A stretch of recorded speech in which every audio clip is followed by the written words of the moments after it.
Hi viewers, నా పేరు doctor Kranthi Kumar Reddy, consultant andrologist, J andrology and men's health. ఈ వీడియోలో నేను చెప్పబోయే టాపిక్, చాలామంది మగవాళ్ళు వాళ్ళ స్పర్మ్ కౌంట్లో ఏదైనా ప్రాబ్లం ఉన్నా, అంటే స్పర్మ్ కౌంట్లో తక్కువగా ఉండి, లేకపోతే స్పర్మ్లో విరకణాల్లో కదలికల్లో తక్కువగా ఉండి, చాలామంది మగవాళ్ళు వాళ్ళ వైఫ్ ట్రీట్మెంట్ చేయించుకునే లేడీ డాక్టర్ దగ్గర లేదా ఐవీఎఫ్ సెంటర్లో ట్రీట్మెంట్ చేయించుకుంటా చాలా రకాలుగా నష్టపోతున్నారు.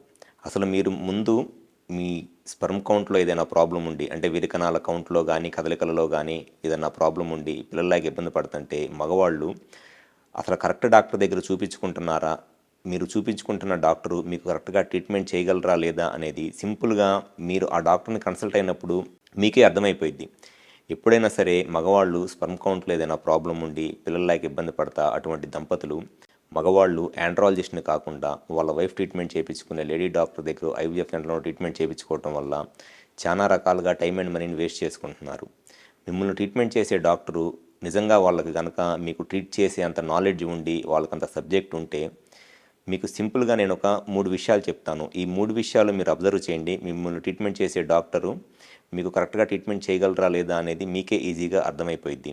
ఎప్పుడైనా సరే మగవాళ్ళలో స్పర్మ్ కౌంట్లో కనుక ఏదైనా ప్రాబ్లం ఉండి పిల్లలకి ఇబ్బంది పడుతున్నా, లేకపోతే కదలికలో ఏదైనా ప్రాబ్లం ఉండి పిల్లలకి ఇబ్బంది పడుతున్నా, ఫస్ట్ ఆ పేషెంట్ డాక్టర్ని కలిసినప్పుడు వాళ్ళ ప్రాబ్లం చెప్పినప్పుడు ఫస్ట్ అతనికి అసలు టెస్టిస్ సైజ్, అంటే బీర్జాల సైజ్ ఎలా ఉంది అనేది చెక్ చేయాలి.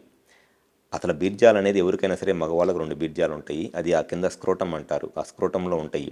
అసలు కరెక్ట్గా ఆ బీర్జాలు 2 బీర్జాలు బై బర్త్ వాళ్ళకి ఆ టెస్టిస్ అనేది ఫామ్ అయినాయా లేదా, అండ్ ఆ టెస్టిస్ ఫామ్ అయితే కనుక ఆ టెస్టిస్ అంటే బీర్జాలు కరెక్ట్ సైజులో ఉన్నాయా లేదా. నార్మల్గా టెస్టిస్ సైజ్ ఎవరికైనా సరే 8 to 10 ml సైజు ఉండాలి, మినిమం సైజు. అండ్ 2 టెస్టిస్ కరెక్ట్గా 8 to 10 ml సైజు ఉన్నాయా లేదా అనేది చెక్ చేయాలి. దాంతోపాటు ఆ 2 టెస్టిస్లో ఇన్ఫెక్షన్ కానీ వ్యారికోసిల్ కానీ ఏమైనా ఉన్నాయా, అది కరెక్ట్ పొజిషన్లో ఉన్నాయా లేదా అనేది చెక్ చేయాలి.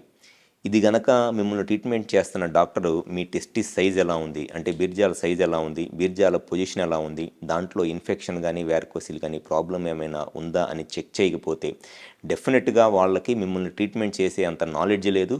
అండ్ అసలు మీకు ట్రీట్మెంట్ చేసే అంత ఇంట్రెస్ట్ కూడా వాళ్ళకేం లేదు.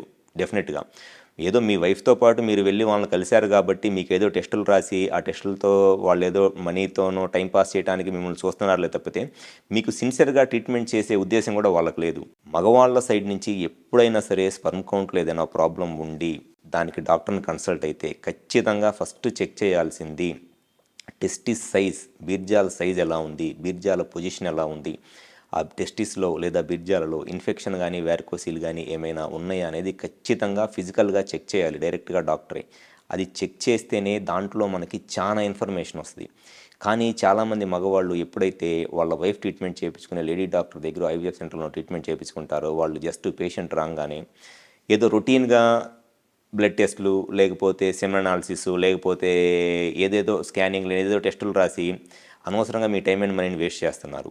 ఇవన్నీ అవసరం లేకుండా జస్ట్ అసలు క్లినికల్ ఎగ్జామినేషన్, టెస్టిస్లో సైజ్ ఎలా ఉంది, టెస్టిస్లో ఇన్ఫెక్షన్ కానీ వ్యారికోసిల్ కానీ ప్రాబ్లమ్స్ ఏమైనా ఉన్నాయా, అసలు 2 టెస్టిస్ కరెక్ట్ పొజిషన్లో ఉందా లేదా అనేది క్లినికల్ ఎగ్జామినేషన్ చేయడం అనేది చాలా చాలా ముఖ్యం.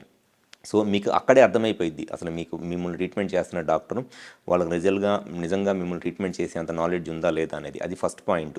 అండ్ టెస్టుల దగ్గరికి వచ్చేటప్పటికి ఈ క్లినికల్ ఎగ్జామినేషన్ చేయకుండా స్పర్మ్ కౌంట్ తక్కువగా ఉందనో లేదా స్పర్మ్ కౌంట్ 0 ఉందనో మీకు గనక 2 టెస్టులు, ఒకటి Y chromosome micro deletions and karyotyping, ఈ 2 టెస్టులు కనుక డైరెక్ట్గా వచ్చిన రోజునే కనుక మీరు 2 టెస్టులు చేయించుకోండి. వైక్రోమోజోమ్ మైక్రో డిలీషన్స్, క్యారియోటైపింగ్ అనే టెస్టులు కనుక మీకు రాసినట్లయితే గ్యారంటీగా మిమ్మల్ని ట్రీట్మెంట్ చేస్తున్న డాక్టర్కి అసలు ఏమాత్రము నాలెడ్జ్ లేనట్లే. కేవలం ఆ టెస్టులు చేయించుకోవటం వల్ల దాని నుంచి వచ్చే ఒక 15,000, 20,000 డబ్బుల మీదే ఆ డాక్టర్కి ఇంట్రెస్ట్ ఉందిలే కానీ మీ స్పర్మ్ కౌంట్ 0 ఉండటానికో మీ స్పర్మ్ కౌంట్ తక్కువగా ఉండటానికో కారణం ఏంటి అని తెలుసుకునే ఇంట్రెస్టు లేదు. మీకు కరెక్ట్గా ట్రీట్మెంట్ చేసి స్పర్మ్ కౌంట్ పెరగాలి అనే డెడికేటెడ్ కూడా వాళ్ళు మీకు ట్రీట్మెంట్ చేయట్లేదు. జస్ట్ మనీ కోసమే రాసే టెస్టులు ఏంటి అని అంటే లేడీ డాక్టర్స్ ఎవరైనా సరే Y chromosome micro deletions and karyotyping, ఆ 2 ఒక యూజ్లెస్ టెస్టులు. వాటి వల్ల ఎటువంటి ఉపయోగము లేదు. నేను ఇన్ని సంవత్సరాలు నా ప్రాక్టీస్లో హార్డ్లీ సంవత్సరం మొత్తం మీద ఇయర్లీ ఒక 2-3 పేషెంట్స్కి కూడా ఆ టెస్టులు నేను ప్రిస్క్రైబ్ చేయను. ఎందుకంటే ఆ టెస్టులు చాలా కాస్ట్లీ టెస్టులు. ఈ వైక్రోమోజోమ్ మైక్రో డిలీషన్స్ కానీ క్యారియోటైపింగ్ కానీ ఈ 2 టెస్టుల వల్ల ఆ పేషెంట్కి ఉన్న జీరో స్పర్మ్ కౌంట్కి కానివ్వండి, లో స్పర్మ్ కౌంట్కి కానివ్వండి, ఆ 2 టెస్టుల వల్ల ఎటువంటి ఇన్ఫర్మేషను రాదు. కానీ ఆ టెస్టులు కాస్ట్ వచ్చేటప్పటికి మినిమం 15,000-20,000 అయిద్ది. సో ఎవరైతే మీకు ఈ స్పర్మ్ కౌంట్లో ఏదైనా ప్రాబ్లం ఉండి పిల్లలు లేక బాధపడతా ట్రీట్మెంట్ చేసే డాక్టర్ ఉన్నారో, మీకు క్లినికల్ ఎగ్జామినేషన్ చేయకపోయినా మీ టెస్టిస్ సైజ్ ఎలా ఉంది, టెస్టిస్లో ఇన్ఫెక్షన్ కానీ వ్యారికోసిల్ కానీ ఏమైనా ఉన్నాయా, లేదా టెస్టిస్ పొజిషన్ ఎలా ఉంది అనేది చెక్ చేయకపోయినా, మీకు వైక్రోమోజోమ్ మైక్రో డిలీషన్స్, క్యారియోటైపింగ్ లాంటి పనికిమాలిన టెస్టులు ఏమన్నా రాసినా వాళ్ళకి మీ మనీ మీద ఇంట్రెస్ట్ ఉందిలే కానీ మీకు ట్రీట్మెంట్ చేయటము, ఆ ట్రీట్మెంట్ వల్ల మీ స్పర్మ్ కౌంట్ పెరిగి మీకేదో ప్రెగ్నెన్సీ రావటం అనే దాని మీద వాళ్ళకి ఎటువంటి ఇంట్రెస్ట్ అనేది లేదు. ఇదొక్క విషయం గుర్తుపెట్టుకోండి. సో ఎవరైతే పిల్లలు లేక బాధపడుతున్న మగవాళ్ళు ఉన్నారో ఖచ్చితంగా అటువంటి మగవాళ్ళకి వాళ్ళ స్పర్మ్ కౌంట్ పెరిగి వాళ్ళ వైఫ్కి న్యాచురల్గా ప్రెగ్నెన్సీ రావాలి అని అంటే ఆ మగవాళ్ళు కన్సల్ట్ అవ్వాల్సింది ఒక ఆండ్రాలజిస్ట్ని, అంతేగాని లేడీ డాక్టర్ను ఐవీఎఫ్ సెంటర్లోనూ కాదు. మీరు ఎప్పుడైతే లేడీ డాక్టర్ను ఐవీఎఫ్ సెంటర్లోనూ కన్సల్ట్ అవుతారో గ్యారంటీగా వాళ్ళు రాసే ఈ పనికిమాలిన టెస్టుల వల్ల మీ టైం అండ్ మనీ వేస్ట్ అయిపోతూ ఉంటుంది. దాంతోపాటు మీ ఏజ్ పెరిగిపోయింది. ఏజ్ పెరిగిపోయిన తర్వాత మీరు ఎంత ప్రయత్నించినా కూడా న్యాచురల్గా ప్రెగ్నెన్సీ రాదు, ఏ రకంగానూ ప్రెగ్నెన్సీ రాదు.